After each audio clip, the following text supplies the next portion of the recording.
ask you about seeing an episode like The Last Weekend on a screen like this. It's horrific to see your face like that big. It's great. I mean, you never get the sense of these. They're not meant for this sort of experience. So it's lovely to have the opportunity to have the reaction to it. I mean, this is a particularly. It's horrible, isn't it? I mean, it's not in any shape or form a comedy. Come out to see a comedy. It's Inside Number 9. It's going to be really funny. Absolutely vile. Ian, for yourself, you've worked in TV pretty much all your life. To see an episode of something you've worked hard on. And by the way, it's not just a cinema screen, it's a gigantic screen, isn't it? What was it like for you? It's really strange. The fact their faces are like 30 feet tall or something. I remember seeing a thing with Michael Caine saying it's all in the eyes. And it's definitely all in the eyes towards the end there, I think. Yeah, I think it holds up very well. It's not built for that, but I think it's held up very well. Amazing. I loved it. You do love it, yeah. We're going to break down the chat into 3 parts. We'll have a real nice in-depth look at The Last Weekend. We'll try and get anything we can and know, obviously, top secret stuff with the new series. And then we'll get a little bit geeky about Inside Number 9 as a whole, if that's all right with you guys. We'll start off with, obviously, The Last Weekend. How did the story come about for you, Reece? Is this inspiration from, trolls is a really big subject, isn't it, when it comes to the internet, social media? It's the dark side of it. Yeah, but I think that wasn't the start of it, was it? It was the exploration of the grief that set up. And we've, in several other episodes of Number 9, we've parcelled out how you see the story into sort of chapters. And we did it with the understudy, which was all about theatre, so we were able to break down the Scottish play into 5 acts. And we've done we did And To Have and To Hold was the marriage vows, and so this was the stages of grief. And that's, I think, the big trick that makes you think you're watching this quite, hopefully moving, tender love story about these people that are saying goodbye to each other. And that was the train that we wanted you to be on for most of it, until the rug pull of what he's been really up to, which is revenge, which is something we've explored a lot in the past in other Number 9s, but it's the best storytelling, to have someone getting revenge on somebody else. The revenge idea, obviously, Steve, is that they were being trolled. Their daughter was being trolled on the internet. I know you don't like to write the ending because you always like to second guess where the episode might go. When did that sort of element of it come into the little process of writing The Last Weekend? Well, I don't think we knew exactly what the ending was going to be, but really like the idea of a very long-held grudge and waiting a very long time to exact your revenge. And of course we made it 9 years to fit with the Number 9 aesthetic. So it was combining those, the 5 stages of grief with this long held revenge. And I think it was not knowing exactly how that revenge was going to be exacted, thinking about where they were, the fact that it was a weekend retreat and that perhaps they were going to pamper each other. And suddenly all the things came together, that you could put something in the champagne, that you could have this mud bath that would dry, and that you would be surrounded at this location by lots of awful creepy crawlies. And that's set up right at the very beginning. When you come in, we've got the ants crawling all over the place. And even Reece's character says straight away, I'm going to write one of my snotty emails. So you've set everything up in that first scene, and you've got this sense that you're in a remote location with lots of kind of, I always feel a little bit kind of itchy when you just hear that sound. And we wanted to just bed those things in and hopefully hit you with a nice surprise at the end. Ian, when you get the script, what was it like turning the pages, seeing where this story was going to go? Well, I've read a lot of scripts in my time, and I think the most scary thing for me was it was like watertight, it was airtight. There's not a loose word or line in it. And my biggest fear, I think, was, what if it overruns? How am I going to trim anything? But as it happened, it fitted perfectly. It's all in the writing, really. Their writing is brilliant, and I think it tells, really. That's always the building blocks for anything. And the setting, being horror fans, that cabin in the woods sort of atmosphere you built up there. Was there ever an alternative sort of ending, or was that going to be it, the revenge of your partner? And can I just say the chemistry, by the way, between you two, I thought was incredible. I generally thought 9 years together. I thought 20 We've years. had 35 years together. Real life. How was that sort of being set in the cabin, sort of that isolated feel? Did it ever feel like it was going to go in another direction for you, Steve? No, I think it needed to be somewhere isolated, and the question then was all about what location could we find. We knew we were going to film Series 8 in and around Manchester. We definitely wanted to do that, so we knew that we were likely to find, a nice lakeside setting, and we looked at lots of places, didn't we? It was a long... By the time I came onto it, it'd been kind of selected, and it was tricky. It was a tricky thing to find, I think, because it was nearly an hour away from the studios. So we lost quite a bit of filming time in every day because of that. But it was perfect on screen. But what you don't see is what's slightly off screen. There was an industrial unit to one side and somebody else's house to the other. So it was all, magic of television stuff to make it look right. The magic of film. Reece, that chemistry, if we go back to it between you and Steve in the episode there, it really brings you in and you feel that love. That, obviously, knowing each other for so long, how naturally did that just set in with the characters that you wrote? All acting. No, I mean, it's fun to do that. We've done a couple before in the very first ever episode of Inside Number 9 Sardines, and mine is basically the same performance, but with a different wig slightly. So, but it was great to do it because you do think that you hope that you build something that feels tender. The biggest acting in the whole thing was, for us both, the whole milk lemonade around the corner chocolate cake. I think it's milk lemonade around the corner chocolate cake. Steele thinks it's milk lemonade around the corner chocolate's made. So, but we were arguing the opposite. So that was a very strange moment because it was like, I agree with you. But the lines were having to me say the opposite, so that was the biggest challenge, really. Well, we wanted my character to be on about the chocolate cake because there was this notion of being, making your body into a banquet, because of course that again is foreshadowing what happens in the end, where Reece's body is literally a banquet. And even when he says, and he takes his dinner away, he says, you'll be eating that every day until it's gone. Again, it's foreshadowing. So we had to change the milk lemonade thing right, and it was so weird for us, wasn't it? Yeah, it's really hard, yeah. Who thinks it is milk lemonade round the corner? Chocolate's made. Hands up.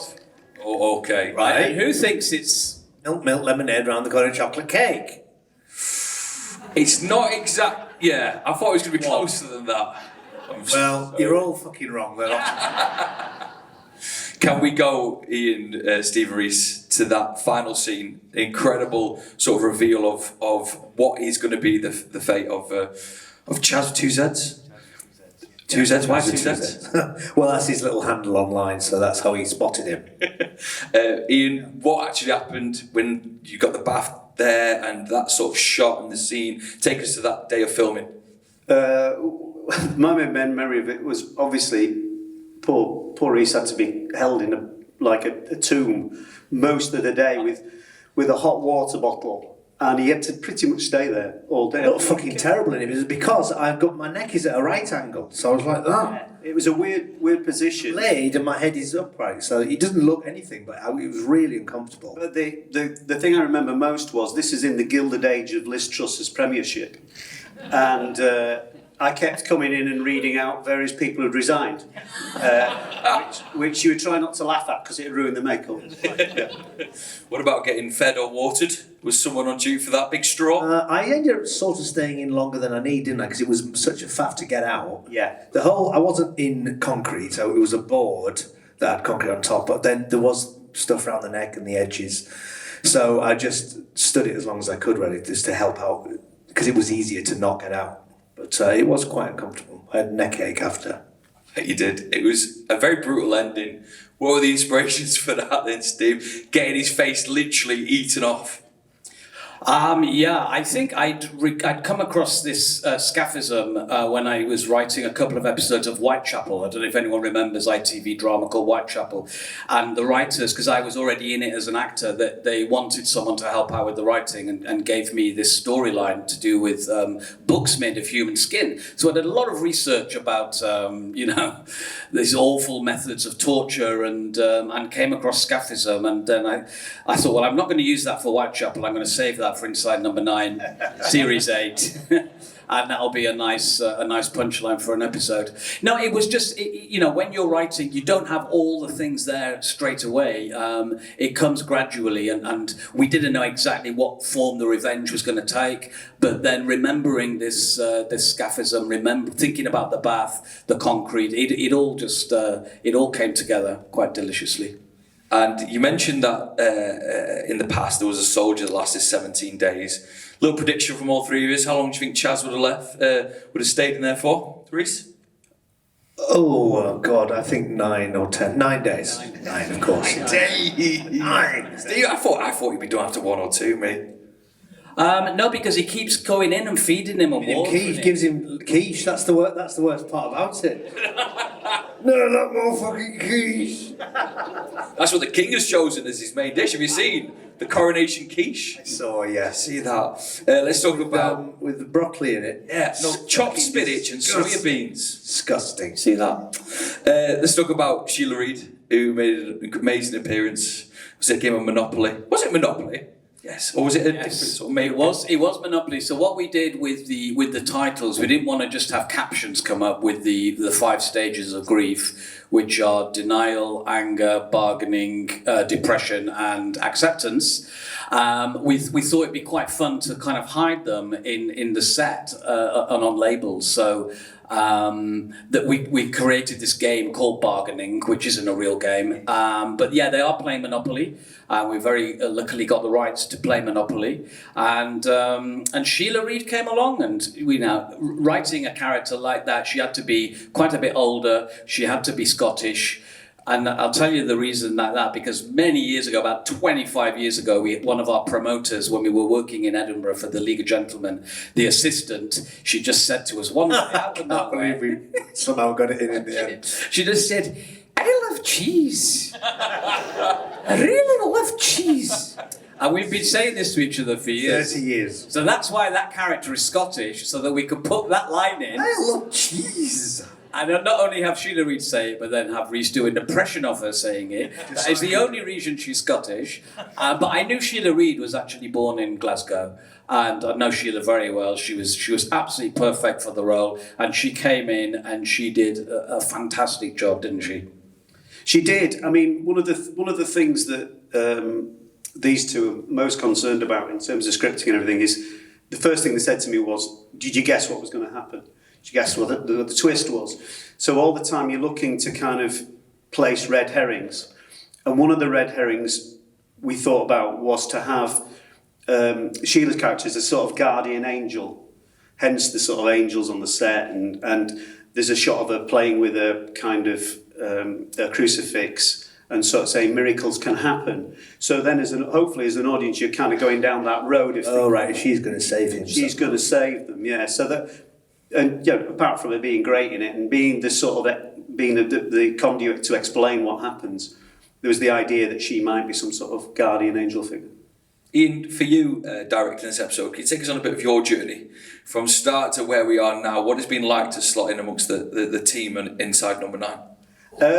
Well, I'd worked with a couple of the people before. Kim Crowther, the producer, brought me onto the show. I'm very pleased to say she did.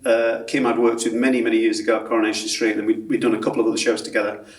I'd worked with Paul Rowan, the designer, who's brilliant. Len Gowing, the DP, I knew from before. They both did tremendous jobs. Sophie Byrne, the editor, was brilliant, and I'd worked with Sophie before. But it was really working with these two. There's just the level of quality of both the script and the performance. It's just kind of, laser beam like, really. Is that enough smoke being blown up your ass? No. Do you want more? Carry on. I did want to talk a little bit about lots of really hard-hitting acting from both of you. There was the point where Chaz with two Zs said, talked about not wasting that 9 years, or he didn't want to be, he had a reason to be angry, sorry. And that for you, Reece, was a real intense moment, sort of just past camera, sort of the camera's on him.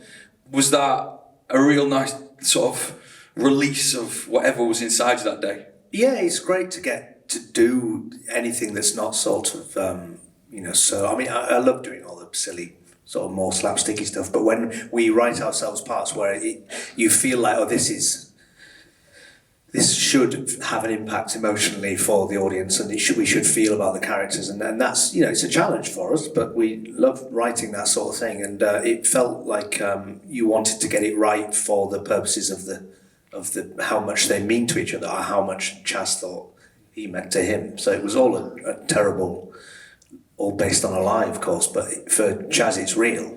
And I still think it's far too disproportionate of revenge. It's because he wrote a couple of fucking emails. You snotty. Quite. But it was great. That came together really well. That whole sequence was great, from the silly argument slowly building, petty, about milk lemonade, to what it's really about. It's not the kitten, Bev. Which is something I can't even begin to explain. I think maybe later. My next question is not a question. It simply says "Blue Jeans, Baby." Very catchy. Is it catchy? Is that who You'd play it, wouldn't you? Yeah, I play it. I play it on the radio. Who wrote the tune? Is it you actually singing? Reece, did you get involved in the vocal? We did sing it, but there is a proper singer on it as well in the background. Yeah, it had to sound like it was a boy band. So we'd written lyrics, and we sent them off to Christian Henson, who's done all our music for Inside Number 9, and just said, "Can you find a tune in this? But we want it to sound 90s Take That-y style." And so he tweaked the lyrics a little bit, and I think his assistant is the one who's singing on it. And we just got just enough of the song to play on Alexa. We don't have the other verses yet, but there were more lyrics, weren't there? There were more lyrics. There were more lyrics, so that we could flesh it out if there's a demand. Yeah. Is there a demand for it, ladies and gentlemen? I think so. It's an earworm, all right, isn't it? It is. I started singing it on the way in. I had the privilege of watching it last night, so I'm watching it again. It really is stuck inside my head. Blue Jeans, Baby, you have to do a music video and everything. You just go all out. Series 8, the 27th of April, 10 p.m. It is a really big moment because you've been going for an incredible amount of time. How do you feel in these moments, Reece, just weeks before the rest of the UK and the world get to see your work? Well, it's nerve-wracking. I mean, as I've said, a lot of times would make them and lock them in a safe and never let anyone see them. But I sort of mean it and don't mean it, because you're just fearful of the reaction to it. The bar is high for us with what we've done so far. Those that love it are obsessed and scrutinise it a lot, and I'm just aware of being a fan of it myself and not wanting for it to dip in quality. But I think they're good. I mean, we're always very mindful of what we've done so far with all the other episodes, and we're very pleased with our lot on the BBC, where we've been allowed all these years, because who knew from Series 1 that we would still be here now, nearly 10 years later, getting to do all these great different stories, where we can write ourselves these great parts, explore different ways of telling stories on TV and tonally different things, and it's a real treat, and it will be sad when it finishes. We're going to do Series 9, and that will be it. So one more series after this, that is it. Wow. I mean, that is it's big news, but I'm sure we all look forward to this Series 8 and then Series 9. Wow. Steve, do you have, when you come up with these ideas, anyone else you'd like to bring into the conversation to bounce off? Like we're going, me and Reece thought of this, what did you make of this? Or is it very much you two in a room bringing inspirations to each other, and then there you have it, an episode? Yeah, the latter really. I mean, we don't really need anyone else. We've been working together now for over 30 years, and we enjoy the process. We enjoy coming up with new ideas. We enjoy making each other laugh. And I think if I were to try and talk to other people about it, I'd just get... I mean, in trying to say this, imagine trying to say this to somebody else. They'd think you were mad. But Reece goes, yeah, that's a good idea. So no, we do a lot of talking, and we try and write an episode, and then as soon as that's done, we try and write another one that almost differs entirely to the one we've just written. And in that way, we hope to build up a series of episodes over the series, which have different flavours. Because some people here may have come to the BFI where we showed 2 other episodes. One is very, very comic, and the other is more sort of thrillery, dark thrillery, not as naturalistic as this one. So even in those 3, you've got a great variety, and that's what we love as writers and as actors as well. And it's been an absolute treat to do it, as Reece said. You never get that anywhere else.